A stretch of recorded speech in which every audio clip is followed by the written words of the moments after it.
Quick, turn off the lights. Now is the time for 1,000 delights. Join our merry throng and sing this happy song. Nancy and friends will give you a cheer and say how happy we are that you're here. And until it's time to go, it's hip hooray, hip hooray, hip, hip, hip hooray and hello. Hello, girls and boys, and welcome to the Magic Circle Club. Well, what an adventure we had last week. It was so strenuous. I've got a book here. I'm going to sit by the magic tree, I think, and just read for a while. I wonder what's going to happen this week. Something's bound to. Sebastian? Fred? I said hello, Sebastian. All those bears, if they're not running around like wild things, they're either eating or... Eating? What's to eat, Nancy?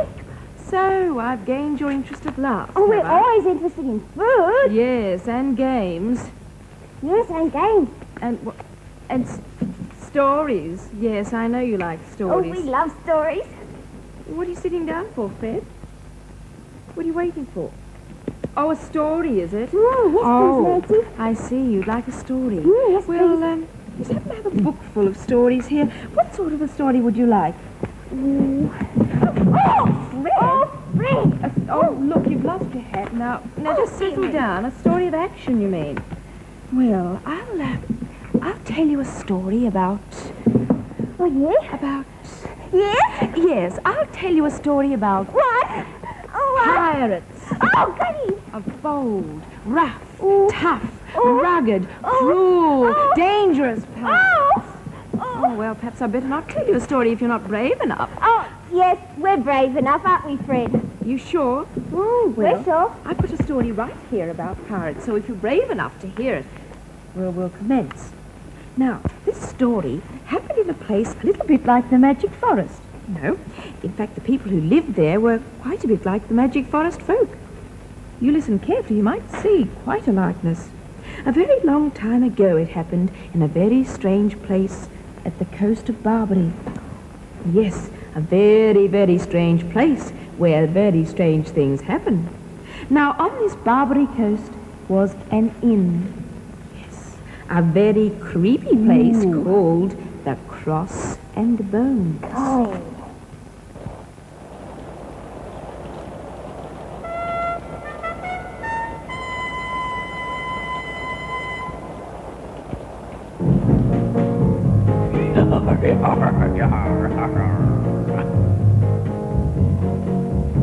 I'm slippery and I'm sly, and I will tell you why. I pretend to be humble and meek. I look like a quiet lad, but deep inside I'm bad, and I live up to the name of Simon Sneak. You can't tell from how I look that I am an awful crook. I'm so quiet you can hardly hear me speak. But silence masks me aim, and others get the blame. Well, I live up to the name of Simon Sneak. Shh, someone may hear the latest plot that I'm planning. Shh, I fear that if they do, I'll get a hiding and a tanning. In shadows I ply my trade, it's making people afraid. When I'm around, the future looks quite bleak. But in the light, I'm humble means no bigger sneak than I, and I live up to the name of Simon Sneak. Nellie, sweet Nellie, come here, girl, come here. Now look, I just have to go out for a little while, see? I have some business to attend to. But Master Sneak, it's such a wet and awful night outside. You don't want to go out on a night like this. That's my business. And don't you ask any questions, see? People who ask questions usually find themselves in bother.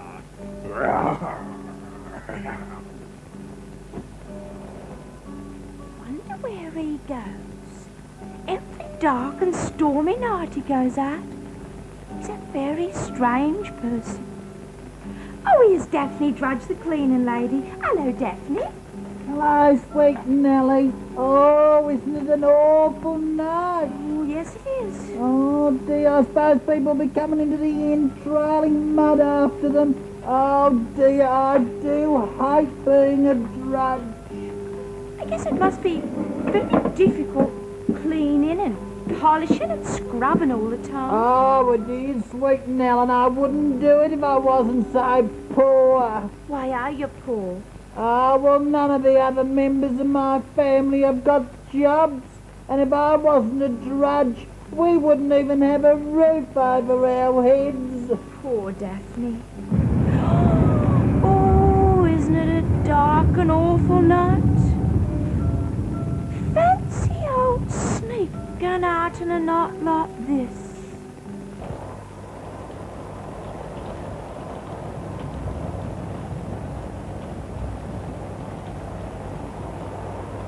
Captain Crook! Captain Crook, where are you, you thieving rogue? Did you call? Sneak for sneak. Oh, there you are. Look, I've been standing out in this wretched storm for hours. Where you been? I've been hiding the ship in a sheltered cove, away from the soldiers in Busybody. Tell me, did you bring me, goods? Of course I did. I brought you a cargo of rum cakes and toffee apples. Oh, rum cakes and toffee apples, eh? They're gonna make me a rich man, a rich man. Aye. And speaking of riches, your cargo will cost you 20 golden coins. 20 gold coins? But it only cost me 10 last time. Ever since the budget has gone up. Oh. And since when? Well, since I heard you yabbering on about being rich, who can play at that game, sneak? Oh, you're a bigger crook than I am, Captain Crook. Aye, they don't call me Captain Crook for nothing.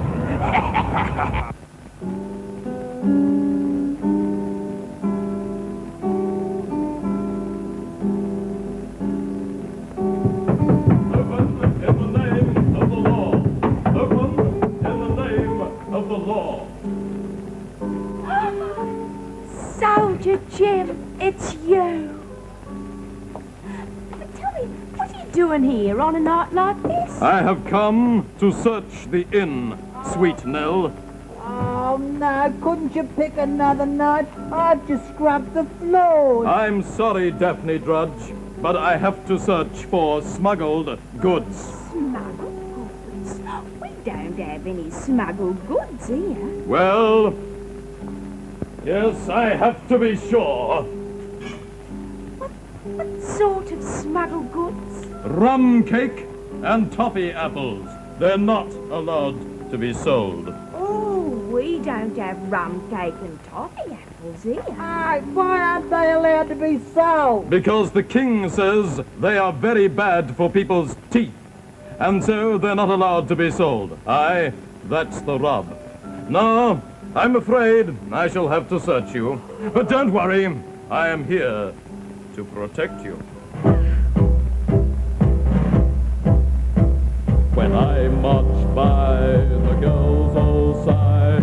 There's no braver man than big brave him. So I give the flag a wave, like a hero I behave. Hear them cheer the name of Soldier Jim. I'm trusty and true, protecting all of you from a fate which could be very grim. But don't have any fear, so long as I am here, you'll be saved by the strength of Soldier Jim. I'm always on the ready, and my purpose is stay steady. Law and order is my aim, my aim. Truth I fight every day and night, and the outcome is always the same, the same. I'm a leader of men, and I'll say it again. The crooks will be right out on a limb, when I get on their trail. All their dirty work will fail, thanks to the might of Soldier Jim.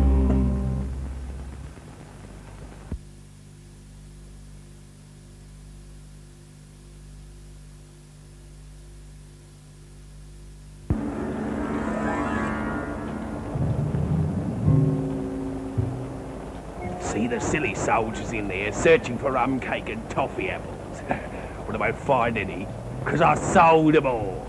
Got a fresh supply right here, but I think maybe I'd better hide them down in a bar. Well, you didn't find any rum cake and toffee apples here, did you?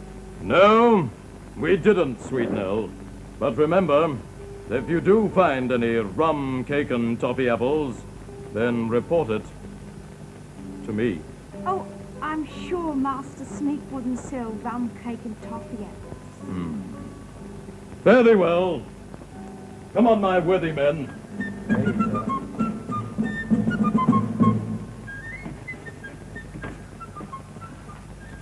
Oh, dear, look at all the mud on the floor. Oh, goodness me, I don't know. Hurry up, Drudge. Look at this floor. It's filthy, filthy, filthy. What have you been doing? Daphne's been scrubbing and polishing and cleaning. And then soldiers arrived. Soldiers? Soldiers? What do they want? Rum cake and toffee apples, rum cake and toffee apples. Quiet, bird. Do you want to wake up the whole of the Barbary Coast?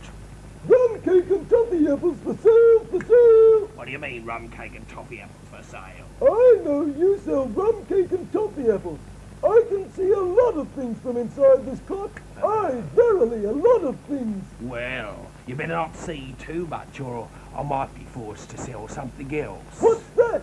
Roast cuckoo bird. Go. Yes, now, come on, what riddles are you spied today? Make me laugh. Well, you ready? Yes. I have one here from, Vicky Conroy of 5 Culshaw Avenue, Clayton, aye. Yes. Victoria, aye. All right, aye. Yes. Right. What about you? Well, I want you to make me laugh. You said aye. Aye? Yeah, you. Oh, come on, just a riddle, just a riddle. Get on with it. All right. Mr. Sneak, Yes. how do you make a wireless? A wireless? I don't know. They been invented yet? Not yet, but how would you make one? I don't know. Is your name Marconi by any chance? No. Oh, it's Sneak, I forgot, I'm sorry. That's right. Anyway, how do you make a wireless? You get 2 pieces of wire, you take one away, and you have a wireless. Well, Well, that's it. that's it. Yeah. Ha ha ha ha. Well, I don't think that was very funny. Try something else. Well, what about my addresses? They're not very funny, but still. All right, try that. Write to Cassius Cuckoo's Corn Corner, care of the channel that you happen to be watching now. The TV station that you happen to be watching right now. Cassius Cuckoo's Corn Corner. That's my address, and I'm the best addressed person in the world. Ha ha ha ha ha ha ha ha ha. That was awful. Now go back, go back. Go on, Nancy. No, it's enough for now. It's time for I Can. Oh, I can wait. No, I can't wait. And neither can the girls and boys who wrote letters to him. Oh, Nancy. Look, well, we didn't really understand a bit of that story before, though. Oh, any excuse. Oh, you bears. Well, look, I'll tell you what I'll do. Mm-hmm. While I Can and Leonardo are explaining the questions for the girls and boys, I'll quietly go back over the last 2 pages and explain very quietly to you. Oh, good. Okay. Instantaneous knowledge, accumulating network. I can be you, I can be you, I can be you. Hello, girls and boys throughout Australia. Hello, how are you today? I hope you're all very, very well.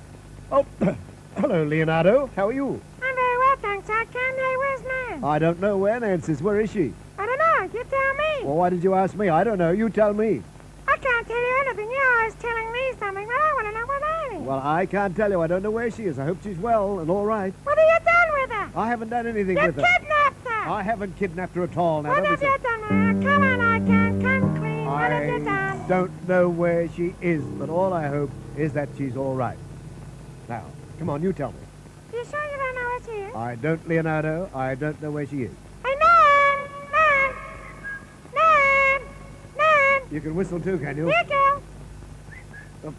Here, Nan! Not very well, I can't whistle. All right, well, no, Nancy. Nan, come on, where are you, Nan? A joke, Nan. Come on, Nan. Come on, Nan. Hey, where are you, Nan? Well, it Come doesn't on, look as though Nan. she's there. What are we going to do, then, eh? I can. Well, will you read the girls' and boys' letters that they've sent in? Yeah, I can do that because I collected the mail this week and I always open it just to make sure that nobody gets any bad news. That's why they call you a mailbird, is it?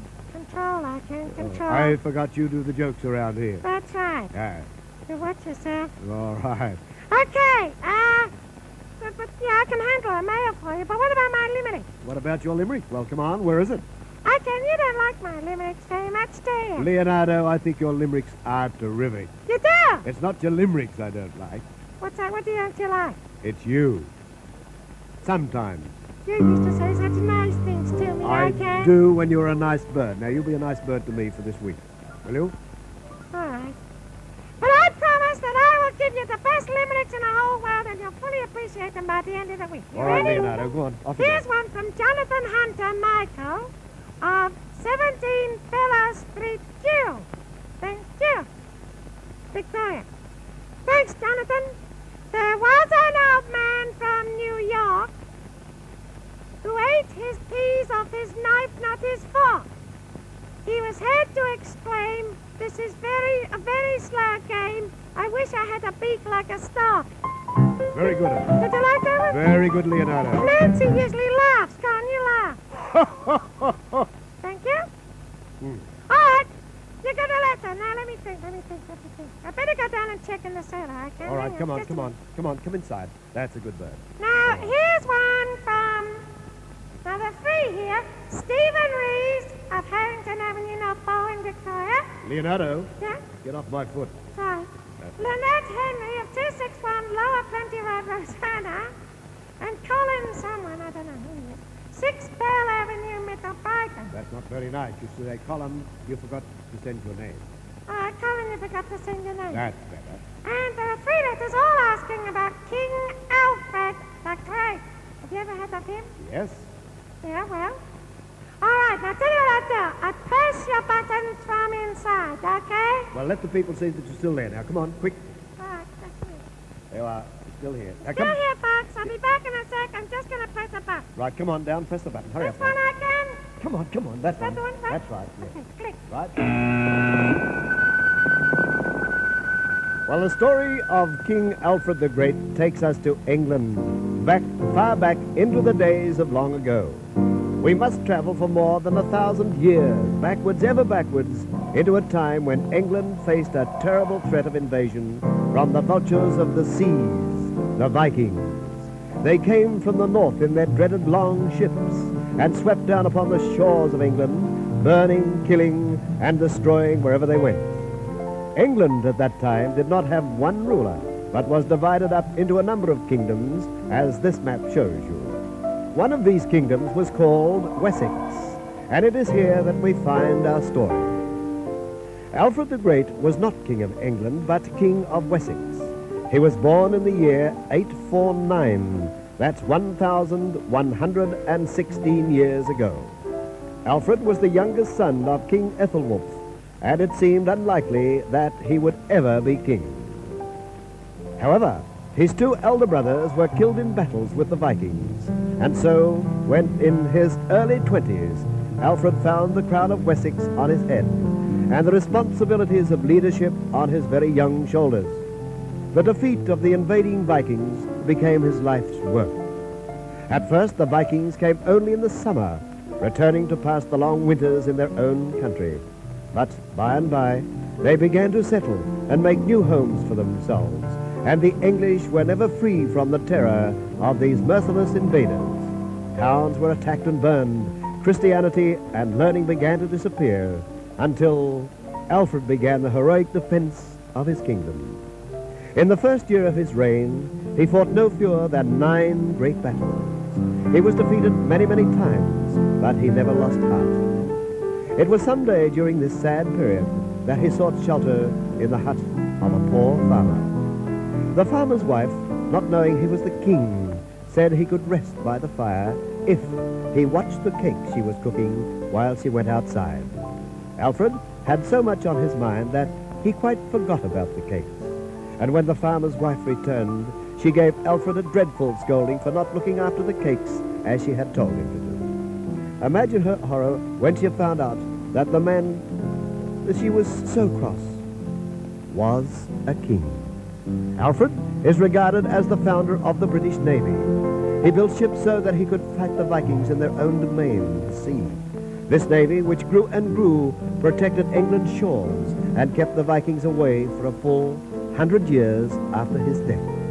Alfred fought many battles with the Vikings before peace finally came to his kingdom. Once he defeated them, and they promised to leave him alone, but they broke their word, and so Alfred returned to battle once more. Again he defeated them, and this time the power of the fierce Norsemen was broken. Alfred had at last secured peace for his kingdom. Alfred not only was a great general, but a lawgiver and a teacher as well. He built towns, founded monasteries, and re-established Christianity in the land he ruled.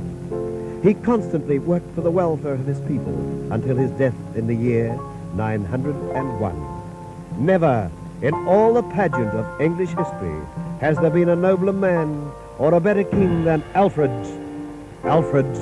the Great. Well, I suppose that was pretty interesting. Very interesting indeed, Leonardo, and thank those children who wrote in. Thank you, those children who wrote in. Yes, Thank you. don't imitate me, Leonardo. No, I won't Please. imitate you, Leonardo. Right, so I came and Leonardo's limerick at the same address, and that's the one that's on the screen right now. I can fill the questions, and Leonardo's limericks for all your limericks. I can, I was pretty nice to you today, wasn't I? You are very, very good, Leonardo. You can have some more birdseed. Now come inside. Come Now, on. do you know why I'm so nice? Because I'm the sweetest, the kindest, the most gentle, most considerate, good-natured, lovable, kind, generous, nice, pleasant. Oh, and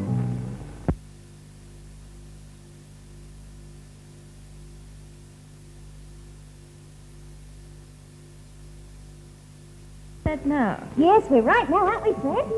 Oh, all right, anything for a story. We'd better get back to it, hadn't we? Now, later that night, when Sweet Nell had gone to bed and Daphne Drudge had gone home, Simon Sneak sat all alone in his inn, and the Crossing Bones, of course, was the name of the inn. Then there was a knock at the door. Oh!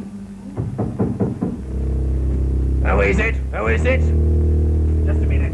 Just a minute.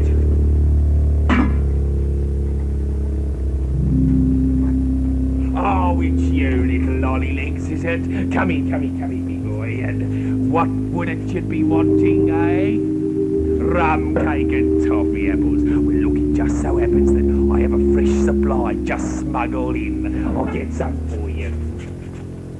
There we are. You want it, do you? You desperate, are you? Do anything to get it, would you? Well, it's going to cost you 1 gold coin. Ta. Now, just remember, don't you tell nobody about this, because if the king's soldiers find out, they're going to put me in jail, and they're going to put you in jail, and that'll mean there'll be no more rum cake or toffee apples for nobody. Do you understand? Right. Well, get out now. Go on, get out. Go on, I'm expecting lots more customers tonight, and lots more gold coins. 16, 17, 18, 19, 20 golden coins. It's not good enough. 20 golden coins. As pirates go, yes. I'm poverty-stricken, destitute. I'll have to think of something better to do than smuggle rum cake and toffee apples. 1, 2, 3, 4. Bye, goodbye. Do come again. Come again. Fools. I'm making an absolute fortune out of this rum cake and toffee apple business. Liar! Rogue! You are a rum cake and toffee seller. You're wicked through and through, and I'm going to tell Soldier Jim about you. Ah, so you've been listening, eh? Well, people who listen never knew any good of themselves. So now I'm going to have to lock you up so you don't tell nobody else. It's down into the cellar with you. Down deep.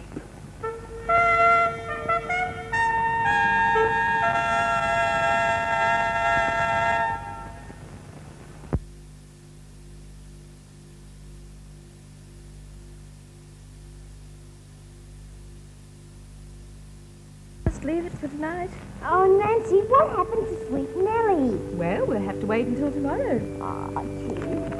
What do you want to know? What happened to Longlegs? We'll have to wait till tomorrow for that, too. Oh, Nancy. Now, Sebastian, if all the girls and boys can wait until tomorrow, you can.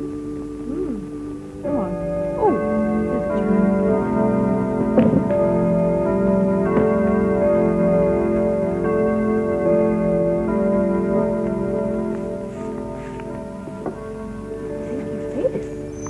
Well, do you like the story of the pirates? It's exciting, isn't it? Yes, too. Oh, look what we have in our magic book. Here's a picture of Jasper Goblin from Peter Stevens of Mount View Avenue, Parkdale. You know, some girls and boys told me the other day they were a bit frightened of Jasper Goblin. Well, now, we don't want you to be frightened of Jasper. He's just a silly old thing, isn't he, Sebastian? He's very Matter silly. of fact, we laugh at Jasper Goblin. He's trying to make out he's something he's not. You've probably seen people like that. They try to make out they're big and brave, or they try to make out something. But they don't really mean it, and they're very harmless. So you just think about that. Next time you see Jasper Goblin or Sir Jasper Crookley, you laugh at them and say, "Ha, we know all about you." Look at this. Fred Bear, wouldn't you know? Susan Cherry. Oh, all right, there's no need to get carried away. From the Boulevard, East Ivanhoe. Now look, this is a very interesting treatment, isn't it, Susan has used, because she has put some cut-up old stockings on there to make it look like real fur. Just like real fur. It is, isn't it, Sebastian? I think that's very, very clever. Well, what's the matter? You tired? Ah, we really should knock that naughty clock who says it's time to go. It goes so fast. Our time has passed, and we must end our show. So be good girls and boys all day, whether at home or school or play. And We'll be back tomorrow, you know just where and when. The path you should follow in the magic circle again. And happiness is the job we do, and everyone in this merry crew loves sharing the joys we do. So come and see us, dear friends, but we must stay until then. I have two rather tired little bears here. They're getting a bit fidgety, so I'd better go and put them to bed, I think, in the cottage. We'll find out what happens in our pirate story tomorrow. Meanwhile, you have a happy night tonight. Do what Mum says when you go to bed, and we'll see you tomorrow. Good night, children.